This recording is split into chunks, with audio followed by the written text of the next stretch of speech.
Hey, welcome everyone. My name is JR. I am the founder and owner of Business Leaders Network, and we are here today with another roundtable interview where I get the opportunity to speak to other entrepreneurs and hear more about who they are, what they do, and how they're making an impact in the world. So stay tuned, listen up, and hopefully you find something that inspires and impacts you in some way. And then at the end, you'll have a chance to be able to find a way to connect with each one of the individuals. So welcome everyone. Thank you so much for being here today. Thank you. Yeah, Thanks, Appreciate absolutely. it. JR. So the first question, I'm going to go to Janet. So Janet, why don't you share more with our audience about who you are, what you do, and what inspired you to get started doing what you do? It's a great question. Thanks. And true confession, at 62, I can honestly tell you everything that I have done in my entire life professionally has landed me to this moment where I actually get to be, as you can see on the screen, a secret weapon. And what that translates into is that I am a family strategist. I am the family strategist that parents use when they want to work themselves out of a job. And what that really means is they have already raised the successful adults that are able to leave the nest and live on their own. Very cool. I love that. What inspired you to get started doing what you're doing? Just being really good at it. I was in education for 20 years and I got really, really good at getting kids, young adults. I loved middle school and high school. I know, don't ask why. Uh, to get them to do things that they didn't think they wanted to do. Very cool. Love that. That's awesome. Dr. Steve, same question to you. Share more about who you are, what you do, and what inspired you to get started. Actually, like Janet, my background is in education, and I have a doctorate in educational psychology, technically in EDD. My experience was more in the upper high school and university levels and graduate school level in terms of instruction. But my big motivator was always I just always liked helping people. That's just something, from just I like people. I like to see people achieve success on their terms, whether it's a little tiny thing or a big giant thing. That's always been an aspiration. And that was kind of easy to do when you're teaching. And then at some point, I took a retirement from that and I got into coaching entrepreneurs through an incubator situation that they had locally to me. And what I realized very quickly was these people were pretty good technicians. They were pretty good at delivering their service, but they were poor at communicating what they did, and they were poor at really having any sort of consistent vision of how to build a business. And fortunately, I had that. So I started offering workshops on how to communicate, how to be concise in the delivery of what you do. Because if people don't understand what you do, you're not going to get very far. So what it's kind of evolved into is I have become kind of the king of the lead magnet. That's my thing. I do a lot of other things with entrepreneurs, but my main thing is if you don't have a good lead magnet, you don't have a good way to attract people to what you do, you're not going to get that far. People need clarity. People need to understand what you do, who you do it for, what problem you solve, how you solve it, why you're the go-to person, and what your call to action to make that happen is. And I've mastered a way to put that all together and bundle it in a simple thing, lead magnet. And that's really what's brought me to this point. I've been doing this since 2017 and almost 10 years, which is kind of crazy. I don't really think it's that long. But bottom line is what keeps me going is because I see people have success. I could give you all kinds of case studies, but as people get success, it breeds more success, and that's even better. So that's where I'm coming from, and that's what I like to do, and that's what's been working really well. Love that. Very cool. Same question to you, Nathan. So to share more about who you are, what you do, and what inspired you to get going. Yeah, sure. Nathan Boors. So I'm based in Perth, Western Australia, the other side of the planet to everyone else. And my background is just business. I love business in all shapes and sizes and forms. And I've built a lot of businesses, about 19 I'm up to now, in a lot of different industries over the years. And I do it just because it's so much fun. I absolutely love the process of building businesses, of finding solutions to problems that exist and commercializing and that process or monetizing that process. So I guess what inspired me was being brought up on potatoes as a kid. I ate a ridiculous amount of potatoes because, as it turned out, they were pretty cheap trolley fillers for mum doing the shopping and single parent. So motivated at a very young age to find creative entrepreneurial solutions to get something else in the trolley other than a potato. Yeah, that's awesome. I love that. Well, for me, my business company is called Business Leaders Network, and our whole mission is to build a community of emotionally intelligent servant leaders, and we do so through education, visibility, and community. And what really inspired me to really build what we have going on is I just love serving people, and I love connecting people, and I love helping people grow in that aspect. And we have built a community of amazing entrepreneur leaders, giving them the tools and resources that they need to help them really excel and grow, and watching the connections formed where they're helping each other with events or business exchanges, or watching new clients gain new clients through referral basis has been beautiful. And I've been very blessed on teaching people how to leverage in-person experiences and events, and that's what my high ticket coaching program is about, is really helping small business owners, with growth and development of their business and leveraging in-person experiences.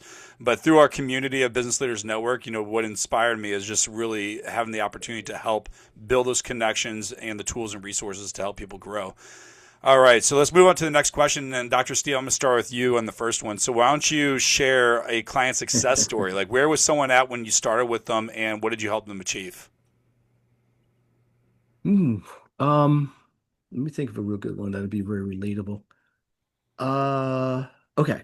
My wife had a good friend who was in corporate America and got laid off. She was very depressed about this. And she looked around for a job for weeks. Couldn't really find one, at the headhunters, everything. Her hobby was cooking. She was a very big gardener. She would grow her own food and cook. And my wife said, "Can you help her out?" And I said, "Well, what am I going to do? What am I going to do to help her?" So anyway, I said, "Can't you just meet with her?" So I said, "Look, is there some way you can leverage something you enjoy, cooking, and turn it into a business?" And she said, "Well, I guess I could teach people how to cook." I said, "Beautiful." We made a lead magnet, and it was basically entitled "How to Cook When You Don't Like to Cook." Okay, that was the title of it, or "What to Cook When You Don't Like to Cook." And it was really like kind of half funny, like she was spilling stuff when we made it. I actually took a camera and videotaped this in her kitchen. Videotaped, that's how long ago it was. Um, Here's the bottom line. This lead, it became a lead magnet. Hey, if you want this, you want part of it. She had an offer. She had a class she was going to teach. She has sold 26,000 lessons. It all started with one simple deliverable that kind of told her story a little bit, told what she was trying to accomplish, but most importantly, related to the people who had the same issue. People were saying, "That's me. I get it. I feel the same way as you." And that was really what unlocked it. Was maybe it was a little luck. I'm gonna be honest. Maybe it was just skill. Maybe it was, they say luck comes to people who are prepared. But because I knew the formula to get her a simple way to communicate to the people that needed to hear her message, and that was the trick. Hmm. It unlocked it. She's turned it into business. She's making more now than she was in corporate, which was not, chump change. She's working pretty hard. It's turned into a business, not a hobby business, but she's enjoying it 10 times more. She's at home. She can spend more time with her family. So it's a really happy ending. And the linchpin that brought it all together was one thing that was let her communicate with her target audience easily and effectively. I love that. Great And she's story. still a client of mine. This was 2021. I originally started doing this with her. Beautiful story. Nathan, same question to you. Share a client success story. Where are they at when they started, and then what did you help them achieve? Yes. So, JR, I guess my my personal journey has been more about business on my own, and building different businesses in lots of different industries, from creating health shops to supplement brands to a weight loss program in Indonesia, in a few hotels, property, restaurants, all sorts of things, public speaking. So very, very wide. Had some really low lows in that journey, and had some pretty good highs in that journey too. So it's been a bit of a, as entrepreneurism is, it's all a bit of a bumpy road. But I guess my biggest sort of exits from businesses were seven-figure exits from the health industry, where I built a bunch of health shops, and also supplement brand that I sold across Australia to health shops and pharmacies. And I think the reason that business in particular did so well was just a form of mentorship that I had from. I used to work for a very entrepreneurial guy when I had a job before I had businesses. And it was just a fantastic training ground for learning all the skill sets that I needed to develop in business. So he was incredibly entrepreneurial. He had a bunch of pharmacies all across Western Australia, and I spent 8 years learning every single thing I could off this guy. And it was just a huge game changer for when I went into business. So I went from pharmacy to health shops, and built some of those, and going straight into that was very, very transformational, knowing that I've got the skill set to be able to execute that on my own. So I definitely sort of recommend that path of learning from someone on someone else's coin, and then going forward on your own. No, great story. I love that. Janet, same question to you. I'm going to represent every parent that has a kid who's late in high school, getting ready to, like, a year and a half away from college, and is on technology way too much. So working with a family, we're on our weekly call, and she's like, Janet, I don't know what to do. I walked by, I'll make up a name. I walked by Julie's bedroom at 2 a.m. and the light was on, and she's on her computer, and she's still awake on a school night. And I said, well, what were you doing awake walking by? And she said, well, I was dropping off some folded laundry outside of her door. How do I get her off of her technology? And I said, Mom, my question to you is, what are you still doing Julie's laundry for and dropping it off at 2 a.m. in the morning? This is not a Julie problem. This is a mom problem. And this is where we need to go first. Once we got that all actualized and resolved, life was much better. That's really cool. So, after you got the situation done with the mom, what happened with the daughter? It just boundaries and accountability. And honestly, I encourage kids to, like, that's a natural consequence, right? If you want to be up until, in a year and a half, she's going to be at university on her own. So she better learn and fall flat now before she gets there with the same bad habits. So we just encouraged her to let her do her thing. She learned quick enough that a couple nights in a row of that is hard to sustain. Yeah, I got 4 kids, another one on the way, and they're all under 10. So I got a little time before they get there. But, thinking about that, I'm like, oh, I need to learn some tricks.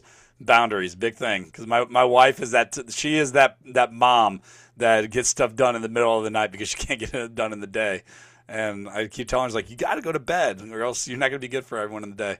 So that's funny. Well, you got me on speed dial, so I'll help you however I can. I'll send you a book. I'll send you my book. Yeah, that'd be great. All right, guys. For me, I have a very special story that I started sharing recently. But I had this client of our community, and And a couple years ago, she showed up to one of our in-person experiences and one of our networking events that we had. And she's standing over in the corner, super quiet. And we probably had like 25, 30 people in that room. And it's in Washington, D.C. And I go over to her and I'm like, hey, Sydney, you know, why don't you just go and let's I'm introducing her to some people. And she's starting to warm up a little bit. And then over time, she started getting, building amazing friendships. But where the story I wanted to share is like, you got this quiet little girl, and she's young. She's like in her early 20s and stuff like that. And she does she helps ministries, so Christian churches and things like that with different stuff, whether it's marketing or different online things. And I connected her with one of my closest friends from church who is starting a business to help with some of his branding and things like that. So she helped him out, and then I connected her with another guy that goes to our church, and that needed help with some AV or marketing or whatever like that. And now she's running like a lot of the operations and AV and things at the church. And the funny thing is, she goes to the same church as me, but that's not how it started.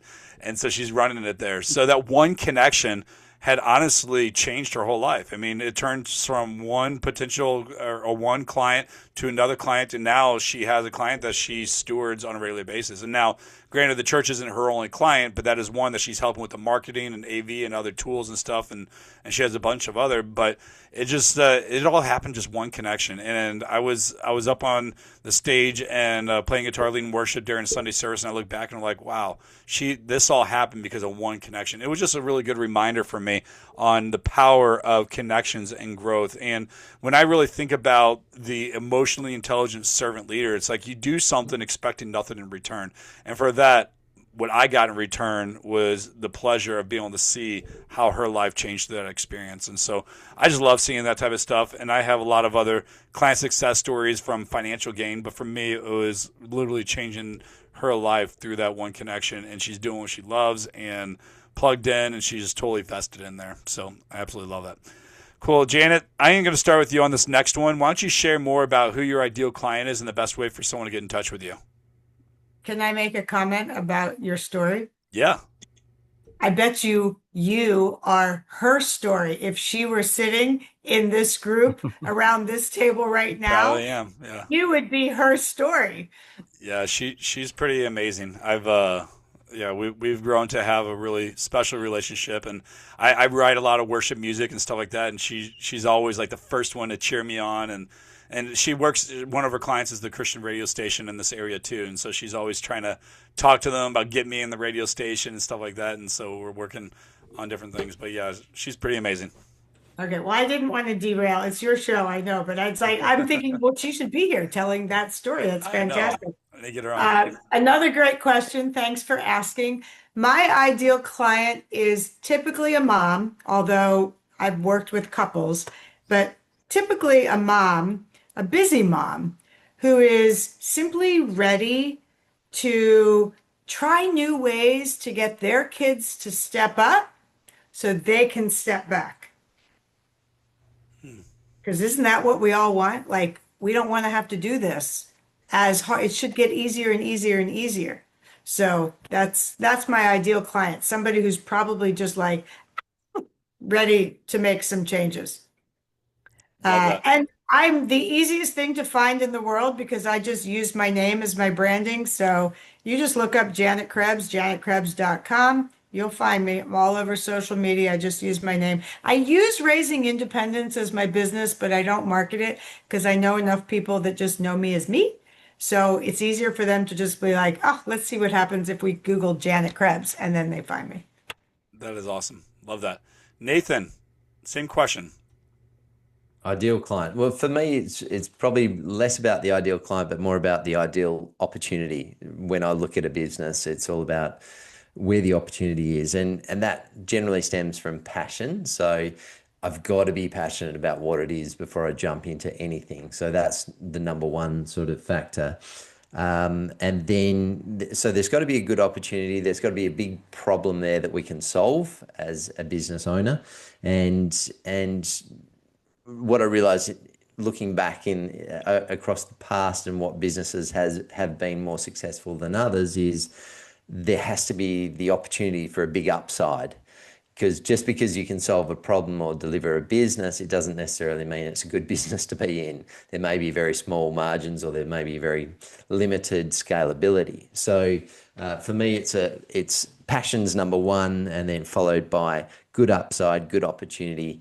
And I think if people want to get in touch, and we do work with lots of other business owners, just not as a business itself, but just to help other people, because I love talking business 24/7 and problem solving. So we can always connect through LinkedIn or nathanboors.com, and we do a regular monthly catch up with any people who've got challenges to overcome in their business. I love that. Thank you. Dr. Steve, who's your ideal client, and then Ideal what's your client touch? is entrepreneurs, particularly ones that have service, like a product, something tangible that they can quantify. I don't do quite as well with like uh, lifestyle coaches. Not saying there's anything wrong with that. It's just it's a tougher thing to create content for. So anybody who has a product, entrepreneur with a product that's they sell, they can put numbers with, or has some like anything course related or something where be instructionally related. That tends to work really well. Same parallel with business owners. Business owners are basically entrepreneurs. They don't kind of use that term quite as much.